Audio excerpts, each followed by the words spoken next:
Welcome to MystiChrono. Have you ever had a memory you'd swear was real, only to find out it never happened? Not just a detail, but an entire event, shared by millions, that simply isn't real. It's unsettling. It makes you question everything. Are our memories safe? Is the past set in stone? Tonight we're diving into the Mandela Effect, a phenomenon that's shaken people worldwide, making them feel like reality itself has glitched. This isn't just a conspiracy theory. It's personal. Millions remember the same things, the same details, the same moments in history that apparently never existed. Are we all just misremembering, or is something bigger going on? Let's get into it. This is going to get weird. Let's start with the event that gave this phenomenon its name, Nelson Mandela.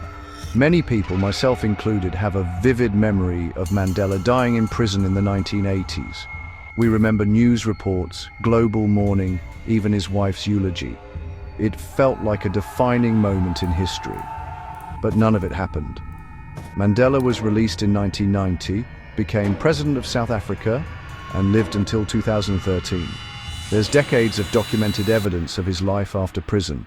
Yet millions share this detailed emotional memory of his death in the 80s. It's not a vague recollection. It's a collective, specific memory. How can so many people remember something that never happened? It's not just a mistake. It feels like a memory from a different timeline. When you learn the truth, it's not, "Oh, I was wrong." It's, "No, the world is wrong." It's a profound, unsettling feeling. If a memory this significant can be fabricated, what else do we remember that isn't true? This is the core of the Mandela Effect, memories of a world that doesn't exist. It's not about being bad with facts, it's about reality itself feeling unstable. And this is just the beginning. If Mandela's death is a glitch, what happens when the glitch infects our favorite movies? Let's find out. Let's talk movies. Star Wars fans, you know the line, "Luke, I am your father." It's everywhere. But in The Empire Strikes Back, Vader actually says, "No, I am your father." No, Luke. Same with Snow White. It's magic mirror on the wall, not mirror, mirror. So why do we all remember them differently, in exactly the same way?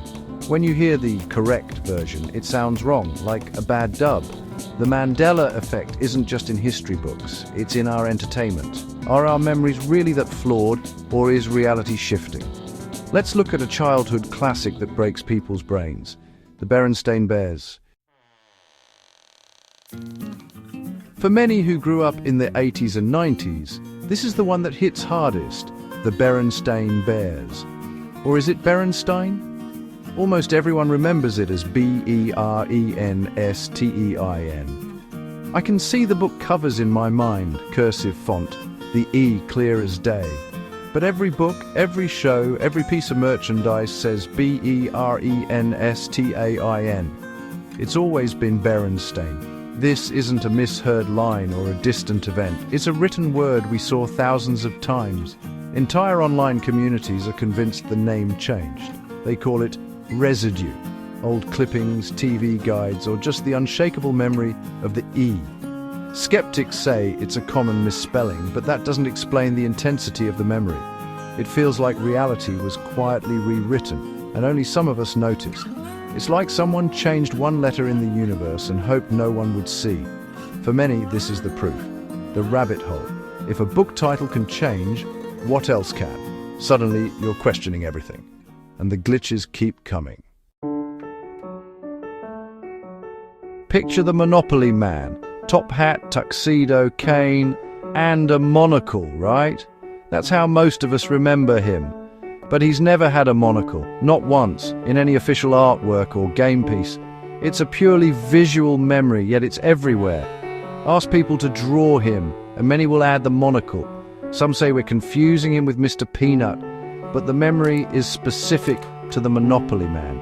Seeing him without it feels wrong, like something's missing. It's another small but impossible detail. The more you look, the more you find these cracks in reality. Is it just a mix-up? Or are we remembering a version of the world that no longer exists? These tiny changes add up, making the phenomenon deeply unsettling. And it's not just logos or mascots. Icons themselves are changing. Let's talk about Pikachu. Pokemon fans?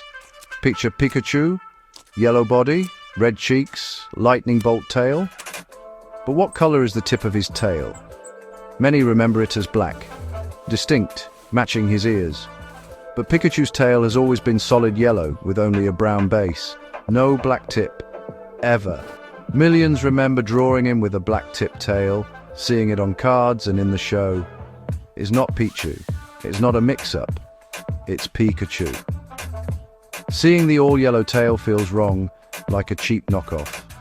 Old fan art and costumes often show the black tip as if it's residue from another timeline. How can so many people share the same false memory? Is it a collective misremembering, or a glimpse into a different version of reality? These tiny changes to icons we grew up with make the Mandela Effect even more bizarre. It's another crack in the foundation of our reality, and it leads to a mind-bending theory. What if our memories aren't wrong? What if reality itself is shifting? Let's explore that idea. So, what's going on? Are millions of us just misremembering, or is something bigger at play? Skeptics blame flawed memory, but that feels too simple. What if reality itself is unstable? Enter the multiverse theory.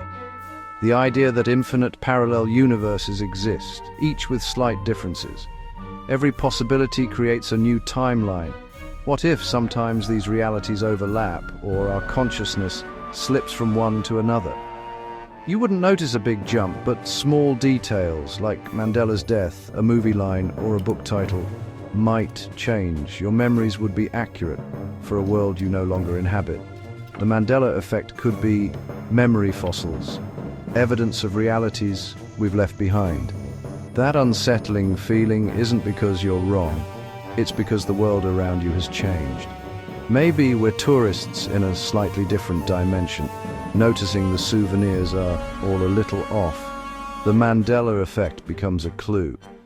A glitch in the matrix showing us reality is stranger and more fragile than we think. So, what does that mean for our past? Where does that leave us? Standing on shaky ground, looking back at a past that seems to rewrite itself. Phantom memories, echoes of a world that might have been. Whether it's a glitch in our minds or in the cosmos, something isn't right. If memories can change, what can we trust? Our minds? History books? The internet? If the past isn't fixed, our understanding of reality itself falls apart. Maybe truth isn't a single point, but something that shifts with us. This mystery is far from solved. It's inside our own heads, in our most personal memories. Thanks for going down this rabbit hole with me. You've been watching MystiChrono, where the truth hides between timelines. What glitches have you found? Let me know in the comments. And subscribe before this reality changes too.